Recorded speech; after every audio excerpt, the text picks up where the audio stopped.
Hi all, welcome back to my channel. ಎಲ್ಲರೂ ಹೇಗಿದ್ದೀರಾ? Hope ಎಲ್ಲರೂ ಚೆನ್ನಾಗಿದ್ದೀರಾ ಅಂತ ಅಂದ್ಕೊಂಡಿದ್ದೀನಿ. ಸೊ ಇವತ್ತು ನಾನು ನಿಮಗೆ ಡೇ 10 ರಂಗೋಲಿ ಸೀರೀಸ್ನ ಶೇರ್ ಮಾಡ್ಕೋತಾ ಇದ್ದೀನಿ. 3 ವ್ಲಾಗ್ ದಾಂಡೇಲಿದಾಗಿರೋದ್ರಿಂದ ಯಾವುದೇ ರೀತಿ ರಂಗೋಲಿನ ಶೇರ್ ಮಾಡೋದಕ್ಕೆ ಆಗಿರಲಿಲ್ಲ. ಸೊ ಇವತ್ತು ಡೈಲಿ ವ್ಲಾಗಲ್ಲಿ ನಾನು ಕಂಟಿನ್ಯೂ ಮಾಡ್ತಾ ಇದ್ದೀನಿ. ಸೊ ಬನ್ನಿ, ಡೇ 10 ರಂಗೋಲಿ ಸೀರೀಸ್ ಯಾವ ರೀತಿಯಾಗಿದೆ. ಇವತ್ತಿನ ರಂಗೋಲಿ ಕೂಡ ತುಂಬಾ ಚೆನ್ನಾಗಿದೆ, ಕ್ಯೂಟ್ ಆಗಿದೆ. ಸೊ ನೀವು ಇದನ್ನು ಕಲರ್ ಹಾಕ್ತೇನೆ ವೈಟ್ ಕಲರ್ ರಂಗೋಲಿನಲ್ಲೂ ಕೂಡ ಹಾಕೋಬೋದು. ಬನ್ನಿ ನೋಡೋಣ ಕಂಪ್ಲೀಟಾಗಿ ಯಾವ ರೀತಿಯಾಗಿದೆ ಅಂತ ಹೇಳಿ.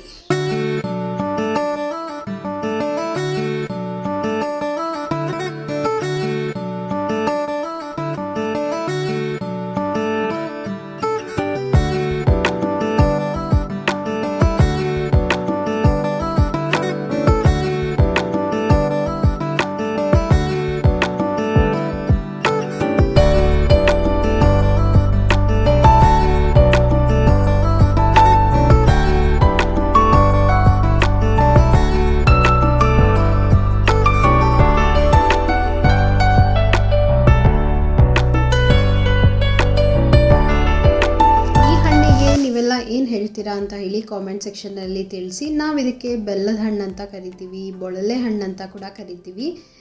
ಸೊ ಬೇರೆ ಬೇರೆ ಕಡೆ ಎಲ್ಲ ಬೇರೆ ಬೇರೆ ಹೆಸರಿದೆ. ಸೊ ನೀವು ನಿಮ್ಮ ಕಡೆ ಎಲ್ಲ ಯಾವ ರೀತಿಯಾಗಿ ಇದನ್ನು ಕರಿತೀರಾ ಅಂತ ಹೇಳಿ ಕಾಮೆಂಟ್ ಸೆಕ್ಷನ್ನಲ್ಲಿ ತಿಳಿಸಿ. ಈ ಹಣ್ಣಂತೂ ನನ್ನ ಫೇವ್ರೇಟ್ ಅಂತಲೇ ಹೇಳ್ಬೋದು. ತುಂಬಾ ಚೆನ್ನಾಗಿರುತ್ತೆ ಮತ್ತು ಇದು ಹೆಲ್ತಿಗೆ, ಸ್ಟಮಕಿಗೆಲ್ಲ ತುಂಬಾ ಒಳ್ಳೆಯದು. ಸೊ ನನಗಂತೂ ಸಖತ್ ಇಷ್ಟ ಆಗುತ್ತೆ. ಎಲ್ಲಾದರೂ ನೋಡಿದ್ರೆ ನಾನು ಬಿಡೋದೆಲ್ಲ ತೊಗೊಂಡು ಬರ್ತೀನಿ.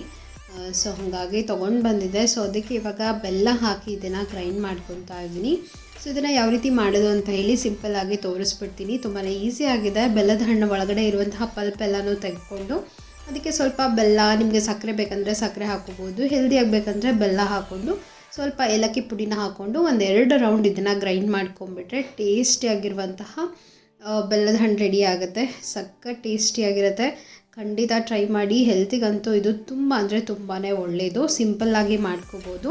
ಮತ್ತು ಸ್ವಲ್ಪ ಬೆಲ್ಲ ಎಲ್ಲ ಹಾಕಿ ಗ್ರೈಂಡ್ ಮಾಡ್ಕೊಂಡಿರ್ತೀವಿ ಅಲ್ವಾ, ಅದನ್ನು ಚೆನ್ನಾಗಿ ಕಂಬೈಂಡ್ ಆಗೋದಕ್ಕೆ ಬಿಡಬೇಕು. 1 ಅವರ್ ಅದನ್ನು ಚೆನ್ನಾಗಿ ಬಿಟ್ಟರೆ ಅದು ಚೆನ್ನಾಗಿ ನೆನೆಯುತ್ತೆ. ಇಲ್ಲಾಂದರೆ ನೀವು ರಾತ್ರಿ ಅದನ್ನು ಕಲಸಿಟ್ಟು ಬೆಳಿಗ್ಗೆ ಕೂಡ ತಿನ್ಬೋದು, ಚೆನ್ನಾಗಿರುತ್ತೆ. ಸ್ವಲ್ಪ ಅದನ್ನು ಬೆಲ್ಲದಲ್ಲಿ ನೆನೆಯೋದಕ್ಕೆ ಬಿಟ್ಟರೆ ಟೇಸ್ಟ್ ಡಬಲ್ ಆಗುತ್ತೆ ಅಂತ ಹೇಳ್ಬೋದು.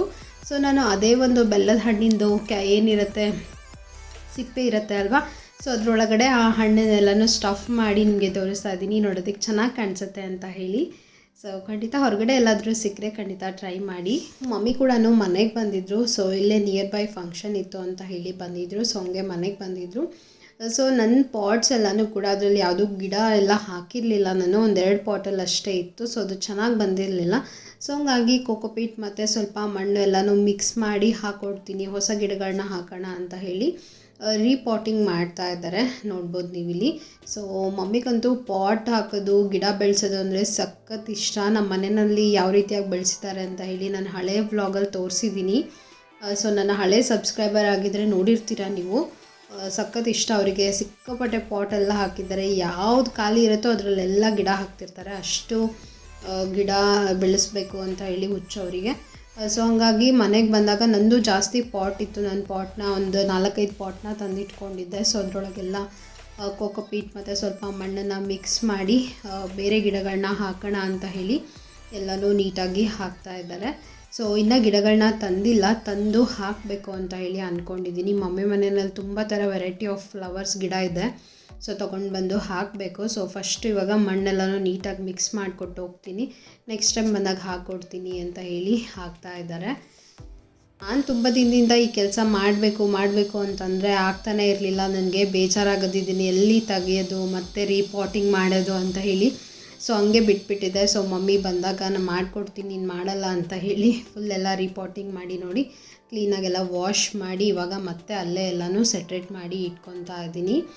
ಮನೆ ಮುಂದ್ಗಡೆ ಗಿಡ ಬೆಳೆಸೋದಕ್ಕೆ ತುಂಬ ಖುಷಿ ಆಗುತ್ತೆ. ಮತ್ತು ಅದೇನೋ ಒಂಥರ ಮನೆ ಹೊರಗಡೆಯಿಂದ ಬಂದಾಗ ನೋಡಿದ ತಕ್ಷಣ ಒಂಥರ ಮುಖದಲ್ಲಿ ಸ್ಮೈಲ್ ಬರುತ್ತೆ. ನನಗಂತೂ ಅದೇ ರೀತಿ ಫೀಲ್ ಆಗುತ್ತೆ. ಮನೆಗೆ ಬಂದ ತಕ್ಷಣವೇ ಸ್ವಲ್ಪ ಗ್ರೀನರಿ ನೋಡ್ತಿದ್ದಾಗೇ, ಅದು ಪಾಟಲ್ಲಿ ಬೆಳೆಸಿರುವಂತಹ ಗಿಡ ನೋಡ್ತಿದ್ದಾಗೇ ನನಗಂತೂ ತುಂಬ ಇಷ್ಟ. ಸೊ ಹಂಗಾಗಿ ಹೊಸ ಗಿಡಗಳನ್ನ, ಹೊಸ ಫ್ಲವರ್ ಗಿಡಗಳನ್ನ ತಂದು ಹಾಕಬೇಕು ಅಂತ ಅಂದ್ಕೊಂಡಿದ್ದೀನಿ. ಇನ್ನು ಹಾಕಿಲ್ಲ, ಹಾಕಿದ ಮೇಲೆ ನಾನು ನಿಮಗೆ ತೋರಿಸ್ತೀನಿ. ಏನಾಗಿರೋದ್ರಿಂದ ತುಂಬ ಬಿಸಿಲಿತ್ತು. ಸೊ ಹಂಗಾಗಿ ಸ್ವಲ್ಪ ಬಾಡಿನ ಹೈಡ್ರೇಟ್ ಮಾಡ್ಕೊಳ್ಳೋದಕ್ಕೋಸ್ಕರ ಲೆಮನ್ ಜ್ಯೂಸನ್ನ ಮಾಡ್ಕೊಂಡು ಕುಡಿತಾ ಇದ್ದೆ.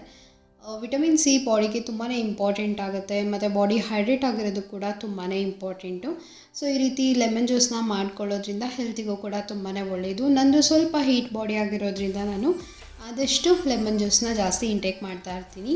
ಈ ಒಂದು ಇನ್ಫಾರ್ಮೇಷನ್ನ ನಾನು ತುಂಬ ವಿಡಿಯೋಗಳಲ್ಲಿ ಶೇರ್ ಮಾಡಬೇಕು ಅಂತ ಅಂದ್ಕೊಂಡು ಸ್ಕಿಪ್ ಮಾಡಿಬಿಟ್ಟಿದ್ದೆ. ಸೊ ಹಂಗಾಗಿ ಈ ಗೋಧಿ ಹುಲ್ಲಿನ ಜ್ಯೂಸನ್ನ ಯಾವ ರೀತಿ ಮಾಡ್ಕೊಳ್ಳೋದು ಅಂತ ಹೇಳಿ ಇವತ್ತಿನ ವಿಡಿಯೋದಲ್ಲಿ ನಿಮ್ಮ ಜೊತೆಗೂ ಕೂಡ ಶೇರ್ ಮಾಡ್ಕೊತೀನಿ. ಸೊ ಗೋಧಿ ಹುಲ್ಲನ್ನು ಯಾವ ರೀತಿ ಬೆಳೆಸೋದು ಅಂತ ಹೇಳಿ ನನ್ನ ಒಂದು ಹಳೆ ವ್ಲಾಗಲ್ಲಿ ತೋರಿಸಿದ್ದೀನಿ. ಸೊ ಅದರದ್ದು ಲಿಂಕ್ನ ಡಿಸ್ಕ್ರಿಪ್ಷನ್ ಹಾಕಿರ್ತೀನಿ, ನೀವು ಚೆಕ್ ಮಾಡ್ಬೋದು. ಸೊ ಗೋಧಿ ಹುಲ್ಲನ್ನು ಹಾಕೋದು ತುಂಬಾ ಈಸಿ. ನೀವು ಗೋಧಿ ಅಂದರೆ ಪಾಲಿಶ್ಡ್ ಆಗದೇ ಇರೋವಂತಹ ಗೋಧಿನ ತೊಗೊಂಡು ಬಂದು ಜಸ್ಟ್ ಪಾಟಲ್ಲಿ ಹಾಕಿ ಬೆಳೆಸೋ ಅಂಥದ್ದು. ಇದು ಬೆಳೆಯೋದಕ್ಕೆ ಆರಾಮಾಗಿ ಒಂದು 10 to 12 ಡೇಸ್ ಬೇಕಾಗುತ್ತೆ ಇಷ್ಟು ಹೈಟ್ ಬರೋದಕ್ಕೆ. ಸೊ ಈ ರೀತಿ ಗೋಧಿನ ಚೆನ್ನಾಗಿ ಬೆಳೆಸ್ಬಿಟ್ಟು ನೀವು ಚೆನ್ನಾಗಿ ಅದನ್ನು ಕಟ್ ಮಾಡಿಕೊಂಡು ಸ್ವಲ್ಪ ಗ್ರೀನರಿ ಇದ್ದಾಗಲೇ ಕಟ್ ಮಾಡಿಕೊಂಡು ಜ್ಯೂಸ್ ಮಾಡ್ಕೊಳ್ಳಿ. ಸೊ ಇವಾಗ ನಾನು ಕಟ್ ಮಾಡ್ತಿದ್ದೀನಿ ನೋಡಿ, ಸ್ವಲ್ಪ ಯೆಲ್ಲೋಯಿಶ್ ಆಗಿದೆ. ಸೊ ಅದನ್ನು ನಾನು ನೀಟಾಗಿ ತೆಗೆದು ಬರೀ ಗ್ರೀನ್ ಇರುವಂತಹ ಹುಲ್ಲನ್ನು ಮಾತ್ರ ಚೆನ್ನಾಗಿ ವಾಶ್ ಮಾಡಿಕೊಂಡು ಇದರಿಂದ ಜ್ಯೂಸನ್ನ ಮಾಡ್ಕೊತಾ ಇದ್ದೀನಿ. ಸೊ ಈ ಒಂದು ಗೋಧಿ ಹುಲ್ಲಿನ ಜ್ಯೂಸು ಹೆಲ್ತಿಗೆ ತುಂಬ ಅಂದರೆ ತುಂಬಾ ಒಳ್ಳೆಯದು. ಎನರ್ಜಿ ಲೆವೆಲ್ನ ಜಾಸ್ತಿ ಮಾಡೋದಕ್ಕೆ ಹೆಲ್ಪ್ ಮಾಡುತ್ತೆ ಮತ್ತು ಕ್ಯಾನ್ಸರ್ ಅಂತಹ ಕಾಯಿಲೆಗಳು ಬರೋದನ್ನು ತಡೆಗಟ್ಟುತ್ತೆ ಅಂತಲೇ ಹೇಳ್ಬೋದು. ಸೊ ಮತ್ತು ಹಿಮೋಗ್ಲೋಬಿನ್ ನಿಮಗೆ ಕಂಟೆಂಟ್ ಕಡಿಮೆ ಇದೆ ಅಂತ ಅಂದರೆ ಅದು ಕೂಡ ಜಾಸ್ತಿ ಆಗೋದಕ್ಕೆ ಸಪೋರ್ಟ್ ಮಾಡುತ್ತೆ. ತುಂಬ ಥರ ಹೆಲ್ತ್ ಬೆನಿಫಿಟ್ಸ್ ಇದೆ.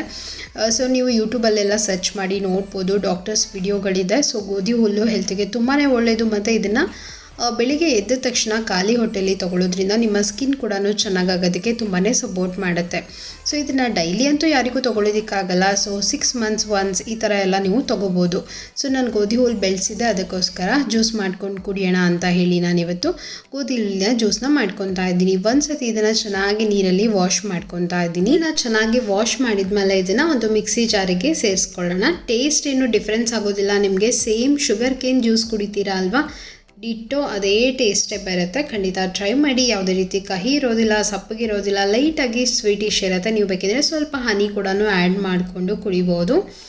ಸೊ ನೋಡಿ, ನಾನು ಇದನ್ನು ಚೆನ್ನಾಗಿ ಗ್ರೈಂಡ್ ಅಂದರೆ ಸ್ವಲ್ಪ ನೀರನ್ನ ಹಾಕ್ಕೊಂಡು ಚೆನ್ನಾಗಿ ಗ್ರೈಂಡ್ ಮಾಡ್ಕೊಂಡಿದ್ದೀನಿ. ಗ್ರೈಂಡ್ ಮಾಡಿಕೊಂಡು ಇದನ್ನು ನೀಟಾಗಿ ಸೋಸ್ಕೊಂಡು ನೀವು ಸ್ವಲ್ಪ ಇರುತ್ತೆ ಅಲ್ವಾ, ಅದಕ್ಕೆ ಒಂದು ಅರ್ಧ ಗ್ಲಾಸಷ್ಟು ನೀರನ್ನ ಸೇರಿಸ್ಕೊಂಡು ಸ್ವಲ್ಪ ಬೆಲ್ಲನ ಆ್ಯಡ್ ಮಾಡಿಕೊಂಡು ಕೂಡ ಕುಡಿಬಹುದು. ತುಂಬಾ ಚೆನ್ನಾಗಿರುತ್ತೆ. ಹೆಲ್ತ್ ವಾಯ್ಸ್ ತುಂಬಾ ಒಳ್ಳೆಯದು. ಹೆಲ್ತಿಗೆ ಒಳ್ಳೆಯದು ಅಂತ ಅಂದರೆ ಕುಡಿಯೋದ್ರಲ್ಲಿ ಏನೂ ತಪ್ಪಿಲ್ಲ ಅಲ್ವಾ. ಸೊ ಹಾಗಾಗಿ ನಾನಿಲ್ಲಿ ಜಾಸ್ತಿ ನೀರನ್ನ ಆ್ಯಡ್ ಮಾಡ್ಕೊಂಡಿಲ್ಲ. ಅದು ಎಷ್ಟು ಜ್ಯೂಸ್ ಬಂದಿತ್ತೋ ಅಷ್ಟನ್ನು ಮಾತ್ರ ತೊಗೊತಾ ಇದ್ದೀನಿ. ನೋಡ್ಬೋದು ನೀವು ಇಲ್ಲಿ, ನಿಮಗೆ ಗ್ಲಾಸಲ್ಲಿ ಸ್ವಲ್ಪ ಕಾಣಿಸುತ್ತೆ ಅಂತ ಹೇಳಿ ನಾನು ಬೌಲಿಗೆ ಹಾಕಿ ನಿಮಗೆ ತೋರಿಸ್ತಾ ಇದ್ದೀನಿ. ನೆಕ್ಸ್ಟು ಇವತ್ತಿನ ವ್ಲಾಗಲ್ಲಿ ಒಂದು ರೆಸಿಪಿನೂ ಕೂಡ ಶೇರ್ ಮಾಡೋಣ ಅಂತ ಹೇಳಿ ಸೋರೆಕಾಯಿ ಪಲ್ಯ ರೆಸಿಪಿನ ಕೂಡ ಶೇರ್ ಮಾಡ್ಕೊತಾ ಇದ್ದೀನಿ. ಸಿಂಪಲ್ಲಾಗಿ ರೈಸ್ ಜೊತೆಗೆ ಸೈಡ್ ಡಿಶ್ ಆಗಿ ಕೂಡ ಮಾಡ್ಕೋಬೋದು ಮತ್ತು ಚಪಾತಿ ರೊಟ್ಟಿ ಜೊತೆಗೂ ಕೂಡ ನೀವು ಇದನ್ನು ಪ್ರಿಪೇರ್ ಮಾಡ್ಕೋಬೋದು. ಮೊದಲಿಗೆ ಒಂದು ಕಡಾಯಲ್ಲಿ ಸ್ವಲ್ಪ ಎಣ್ಣೆನ ಸೇರಿಸ್ಕೊಂಡಿದ್ದೀನಿ. ಎಣ್ಣೆ ಬಿಸಿ ಆದಮೇಲೆ ಇದಕ್ಕೆ ಸಾಸಿವೆ ಜೀರಿಗೆನೂ ಕೂಡ ಹಾಕ್ಕೊಂಡಿದ್ದೀನಿ. ಅದು ಚೆನ್ನಾಗಿ ಚಟಪಟ ಅಂತ ಸಿಡಿದ್ಮೇಲೆ 1 ಗಡ್ಡೆಯಷ್ಟು ಬೆಳ್ಳುಳ್ಳಿನ ಕ್ರಷ್ ಮಾಡಿ ಸೇರಿಸ್ಕೊಂಡಿದ್ದೀನಿ. ನೆಕ್ಸ್ಟು ಮೆಣಸಿನ್ಕಾಯಿ ಪೇಸ್ಟು ಮತ್ತು ಕರಿಬೇವನ್ನ ಹಾಕ್ಕೊಂಡು ಚೆನ್ನಾಗಿ ಮಿಕ್ಸ್ ಮಾಡಿಕೊಂಡು 1/4 ಚಿಟಿಕೆಯಷ್ಟು ಅರಿಶಿನ ಪುಡಿನ ಸೇರಿಸ್ಕೊಂಡು ಕಟ್ ಮಾಡಿರುವಂತಹ ಸೋರೆಕಾಯಿನೂ ಕೂಡ ಇದ್ರ ಜೊತೆಗೆ ಸೇರಿಸ್ಕೊಂಡು ಚೆನ್ನಾಗಿ ಮಿಕ್ಸ್ ಮಾಡ್ಕೋಬೇಕಾಗತ್ತೆ. ಸೊ ಸೋರೆಕಾಯಿ ಬೇಯೋದಕ್ಕೆ ಜಾಸ್ತಿ ಟೈಮ್ ತೊಗೊಳ್ಳೋದಿಲ್ಲ, ಸ್ವಲ್ಪ ಹೊತ್ತಾದರೆ ಬೇಗನೆ ಬೆಂದ್ಬಿಡತ್ತೆ. ಸ್ವಲ್ಪ ನೀರನ್ನ ಹಾಕ್ಕೊಂಡು ಇದನ್ನು ಚೆನ್ನಾಗಿ ಬೇಯಿಸ್ಕೊತಾ ಇದ್ದೀನಿ.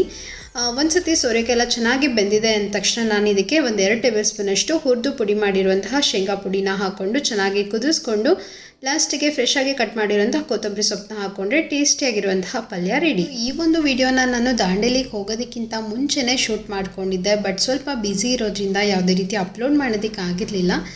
ಸೊ ಹಂಗಾಗಿ ಹೋಗಿ ಬಂದ ಮೇಲೆ ಇವತ್ತಿನ ವ್ಲಾಗಲ್ಲಿ ಶೇರ್ ಮಾಡ್ಕೋತಾ ಇದ್ದೀನಿ. ಹೋಗೋದಕ್ಕಿಂತ ಮುಂಚೆ ನಾವು ಎಲ್ಲೆಲ್ಲ ಶಾಪ್ ಮಾಡಿದ್ವಿ ಅಂತ ಹೇಳಿ ಇವತ್ತಿನ ವಿಡಿಯೋದಲ್ಲಿ ನೋಡೋಣ ಬನ್ನಿ. ಸೊ ಒಂದಿಷ್ಟು ನಮಗೆ ಹುಡೀಸ್ ಮತ್ತು ಸ್ವೆಟರ್ಸ್ ಎಲ್ಲನೂ ಬೇಕಿತ್ತು, ಹಾಗಾಗಿ ತೊಗೊಂಡು ಬಂದ್ವಿ. ಫಸ್ಟ್ ನಾನೊಂದು ಸ್ವೆಟರ್ನ ತಗೊಂಡೆ. ಸೊ ಇದು ಹುಬ್ಳಿನಲ್ಲಿ ಉಲ್ಲನ್ ಹೌಸ್ ಅಂತ ಹೇಳಿದ್ದೆ. ಸೊ ಹುಬ್ಳಿಯವ್ರು ಯಾರು ಆಗಿದ್ರೆ ಗೊತ್ತಿರುತ್ತೆ ನಿಮಗೆ. ಈ ರೀತಿಯಾಗಿದೆ. ಸೊ ಇದ್ರದ್ದು ಕವರ್ ತೋರಿಸ್ತೀನಿ ನಾನು ನಿಮಗೆ. ನೋಡಿ, ಈ ಥರ ಉಲ್ಲನ್ ಹೌಸ್ ಅಂತ ಹೇಳಿದೆ. ತುಂಬ ಚೆನ್ನಾಗಿರುತ್ತೆ. ಕ್ವಾಲಿಟಿ ವೈಸ್ ಆಗಿರ್ಬೋದು ತುಂಬ ಚೆನ್ನಾಗಿರುತ್ತೆ. ಮತ್ತು ನಾನು 8th ಮತ್ತು 9th ಸ್ಟ್ಯಾಂಡರ್ಡ್ ಇದ್ದಾಗ ಒಂದು ಸ್ವೆಟರ್ನ ತಗೊಂಡಿದ್ದೆ. ಸೊ ಅದನ್ನು ಇನ್ನೂ ಕೂಡ ನಾನು ಹಾಕ್ಕೊತೀನಿ.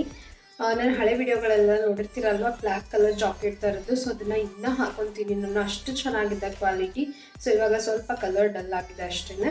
ಸೊ ಹಂಗಾಗಿ ಅಲ್ಲೇ ತೊಗೋಬೇಕು ಅಂತ ಇತ್ತು ನನಗೆ. ಸೊ ಹಂಗಾಗಿ ಅಲ್ಲೇ ತೊಗೊಂಡು ಬಂದೆ. ಸೊ ಇವಾಗ ಚಳಿಗಾಲ ಆಗಿರೋದ್ರಿಂದ ಸ್ವಲ್ಪ ಕಾಸ್ಟ್ಲಿ ಇದೆ ರೇಟು, ಬಟ್ ವರ್ತ್ ಅಂತ ಅನಿಸುತ್ತೆ. ಕಾಸ್ಟ್ಲಿ ಇದ್ದರೂ ಕೂಡ ವರ್ತ್ ಇದು. 1750 ನಾನು ಪೇ ಮಾಡಿರೋದು. ಇಲ್ಲಿ ಯಾವುದೇ ರೀತಿ ಡಿಸ್ಕೌಂಟ್ ಏನೂ ಇರೋದಿಲ್ಲ, ಫಿಕ್ಸ್ಡ್ ಪ್ರೈಸ್ ಆಗಿರುತ್ತೆ. ಓಕೆನಾ. ಸೊ ನೆಕ್ಸ್ಟ್ ನಾನು ಒಂದು ಟೀ ಶರ್ಟ್ನ ತಗೊಂಡೆ. ನನಗೆ ಬ್ಲ್ಯಾಕ್ ಕಲರಲ್ಲಿ ಪ್ಲೇನ್ ಟೀ ಶರ್ಟ್ ಬೇಕಿತ್ತು. ಸೊ ಹಾಗಾಗಿ ಇದೊಂದು ಪ್ಲೇನ್ ಟೀ ಶರ್ಟ್ನ ತಗೊಂಡೆ. ಸೊ ಹಾಗೆ ಒಂದು ಜಾಕೆಟ್ನ ತಗೊಂಡಿದ್ದೀನಿ. ಸೊ ಈ ಥರ ಹುಡೀಸ್ ಬರುತ್ತಲ್ವ, ಆ ಥರ ಬೇಕಿತ್ತು ನನಗೆ. ಜೀನ್ಸ್ ಮೇಲೆಲ್ಲ ಹಾಕೊಳ್ಳೋದಕ್ಕೆ ಚೆನ್ನಾಗಿರುತ್ತೆ, ಮತ್ತು ಚಳಿ ಇರುತ್ತಲ್ಲ, ಸೊ ಹೀಗಾಗಿ. ಸೊ ಈ ಥರ ನಿಮಗೆ ಹಿಂದ್ಗಡೆ ಕ್ಯಾಪ್ ಬರುತ್ತೆ, ಮತ್ತು ಸ್ಲೀವ್ಸ್, ಲಾಂಗ್ ಸ್ಲೀವ್ಸ್. ಸೊ ಈ ರೀತಿಯಾಗಿದೆ. ಒಂದು ಕಡೆ ಕಟ್ಟೋದಿಕ್ಕೂ ಕೂಡ ಇದೆ. ಈ ಥರ ಟೋಟಲಿ ಫುಲ್ ಕೆಳಗಡೆ ಈ ಥರ ಪಾಕೆಟ್ಸ್ ಇರೋದು. ತುಂಬ ಚೆನ್ನಾಗಿದೆ. ಇದನ್ನು ಕೂಡ ಕ್ವಾಲಿಟಿ ಮಾತ್ರ ತುಂಬ ಚೆನ್ನಾಗಿದೆ. ಸೊ ಹೆಂಗೆ ಸಿಗುತ್ತೋ ಏನೋ ಅಂದ್ಕೊಂಡು ಹೋದ್ವಿ, ಬಟ್ ಎಲ್ಲನೂ ಕೂಡ ತುಂಬ ಚೆನ್ನಾಗಿ ಸಿಕ್ತು ನಮಗೆ. ಸೊ ಹಂಗೇನೆ ಇದೊಂದು ಜಾಕೆಟ್ನ ತಗೊಂಡೆ. ಈ ಜಾಕೆಟ್ ಅಂತೂ ನಂಗೆ ಪರ್ಸ್ನಲಿ ತುಂಬಾ ಇಷ್ಟ ಆಯಿತು. ಲಾಂಗ್ ಸ್ಲೀವ್ಸು ಮತ್ತು ಹಿಂದ್ಗಡೆ ಕ್ಯಾಪ್ ಬರುತ್ತೆ. ಹಾಗೇನೆ ಈ ಥರ ಇದೆ. ಕ್ವಾಲಿಟಿ ಮಾತ್ರ ಮಾತ್ರ ತುಂಬ ಚೆನ್ನಾಗಿದೆ. ಇದು ಕೂಡ ಪ್ರೈಸ್ ಬಂದು 899, ಆಫರಲ್ಲಿ 499 ನಾನು ಪೇ ಮಾಡಿರೋದು. ಸೊ ಹಂಗೇನೆ ನನ್ನ ಹಸ್ಬೆಂಡ್ ಅಂದರೆ ಟೀ ಶರ್ಟ್ನ ತಗೊಂಡ್ರು. ಸೊ ಇವು ಟೀ ಶರ್ಟು 399 ಇತ್ತು. ಸೊ ಈ ರೀತಿಯಾಗಿದೆ.